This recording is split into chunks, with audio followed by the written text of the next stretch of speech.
అని ఇచ్చాడు. ఎవరు ఇచ్చారండి? రైతులు. ఆ తెరాదామికుడు ఏది రాష్ట్రానికి సభకు బయలుదేరిగా వెళ్తుండేది. ఎక్కడో బజార్లో తెలిసిన బజార్ తెలుగులో విపణి అంటారు. విపణి అంటారు. కానీ మన ఏంటంటే అచ్చ తెలుగు సినీ చరిత్రలో అన్నిటికంటే ఇంతవరకు వచ్చినటువంటి తెలుగు సినీ ఫీల్డ్ పుట్టినప్పటి నుంచి, సినీ పరిశ్రమ పుట్టినప్పటి నుంచి ఇప్పటి వరకు వచ్చిన చిత్రాలలో అగ్రతాంబులో కిరీటం పెట్టదిగినటువంటి అన్నిటికంటే అతి గొప్ప చిత్ర రాజము పేరుతోనే సినిమా పేరు చెప్పండి. దాని పురకన్న కాలమ్మ. అంతకు మించిన గొప్ప సినిమా లేదు, రాదు, ఇంకా రాబోదని ఎవరండి? మాయాబజారా. కొట్టండి చెప్పండి. మాయాబజారా ఏంటండి?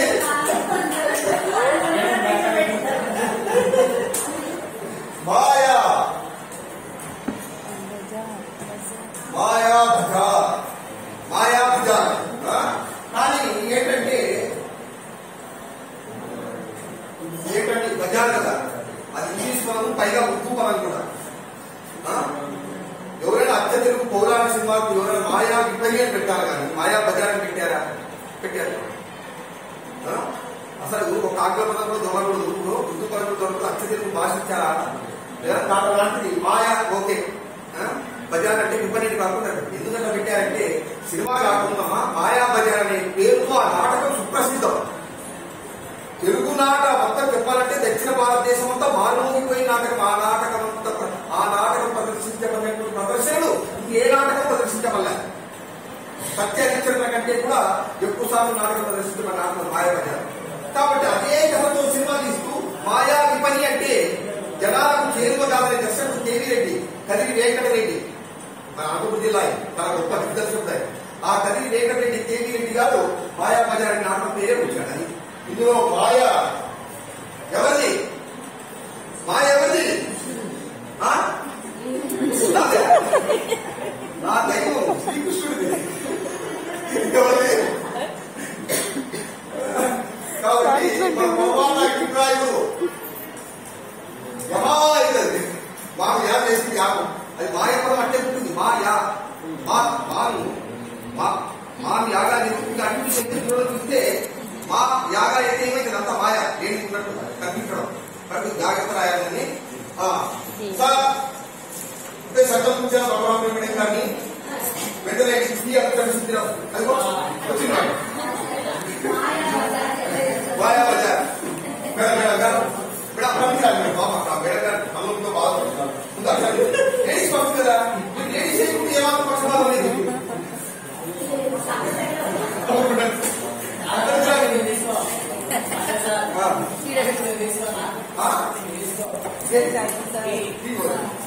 కాబట్టి మాయ కృష్ణుడిది బజార్ ఎవరండి? ఎవరు చెప్తారు బజార్ ఎవరిది?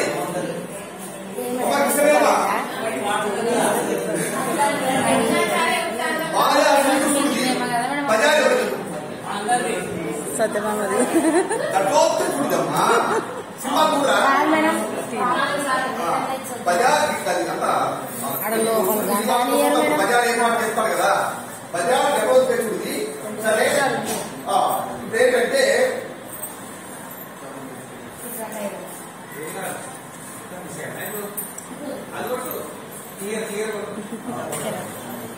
సరే ఏమగా ఒక్కటి చెప్తాం కదా. కుంజర యుగము దోమ కుంటుగా తెచ్చారని అడిగారండి. ఎవరు అడిగారండి? ఎవరు అడిగారండి? దారెంటే పోతుంటే ఎవరు పడితే వాళ్ళు వచ్చి ఆపేసారుగా అడిగేనా? ఎక్కడ పడితే అక్కడ ఒళ్ళు పడిపోయింది. వాడు చాలా తీసుకున్నాడు. మీరు ఏదో హాస్పిటల్ చెప్తారంట కదా, సెంటర్ కదా, నీకు దమ్ముంటే ఈ మధ్య దమ్ముంటే నీకు పూరించండి అన్నాడు. ఎవరు? కాదండి. దమ్ముంటే పూరించండి అన్న మాటకు ఒళ్ళు మండి ఎవరు? తెరాదామి. ఎక్కడ పడితే అక్కడ వస్తారా? పద్ధతి లేదా, సందర్భం లేదా? దాన్ని పెడుతూ వచ్చాక చాలా తీసుకున్నాం. దమ్ముంటే చెప్పండి అన్నాం. కుంజర యుగం అంటే ఏంటండి? ఏనుగుల సమూహం. ఏనుగుల సమూహం. కుంజరం అంటే ఏనుగు, యుగం అంటే సమూహం. ఏనుగుల సమూహం. దోమ.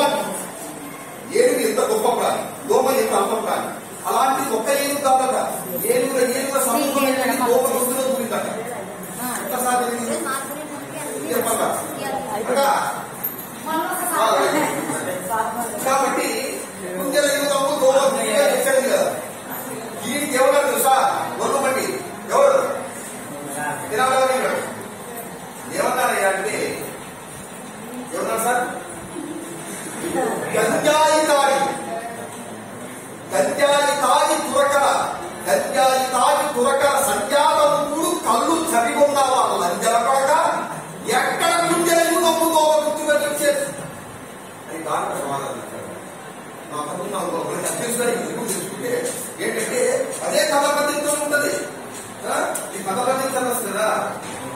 గంజాయి త్రాగి దురకల సంజాతం కూడి కళ్ళు చదివున్నారా లంజాపడక ఎక్కడ కుంజరగినప్పు దోమ కుట్టుగా వచ్చాను అంటే ఒళ్ళు పండింది.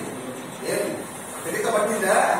ఏం తెలుసా? బాగా గంజాయి తిద్దుగా అని ఆ దురకల వల్ల గతగట్టి బాగా గంజాయితో పాటు కళ్ళు కూడా బాగా మత్తు పానీయాలు సేవించి ఎట్టబడ్డ మాట్లాడతామన్నా అయ్యారు.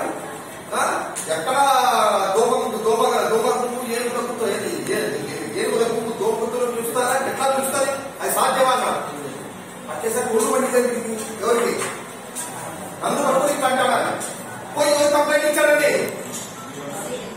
దీనికి కంప్లైంట్ ఇచ్చాడు. మరుసట్లో ఈ సభలో ఏ సమస్య ఇచ్చాడు? ఎవరు? ఇప్పుడు ఆస్థానం సందర్భం లేదు, ఇచ్చింది రాదు కదా.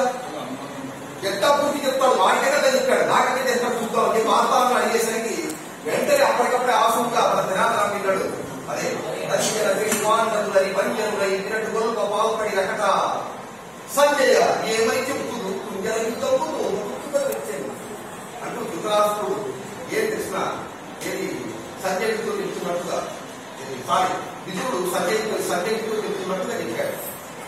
అంటే మన పాటలు అంత అవక్క విక్ర మహాపరాక్రమం వీళ్ళు వాళ్ళు పెట్టి అజ్ఞాతవాసంలో ఒక సామంతరాలైనటువంటి నిరాటంలో దాక్కున్నారు కదా. అక్కడ పశువులు కాశారు, ఏది గోపులు కాశారు, ఏనుగు అయితే గుర్రాలు పెట్టారు, ఏది నాట్యాలు చెప్పారు, వంటలు చేశారు, ఏమో చేశారు.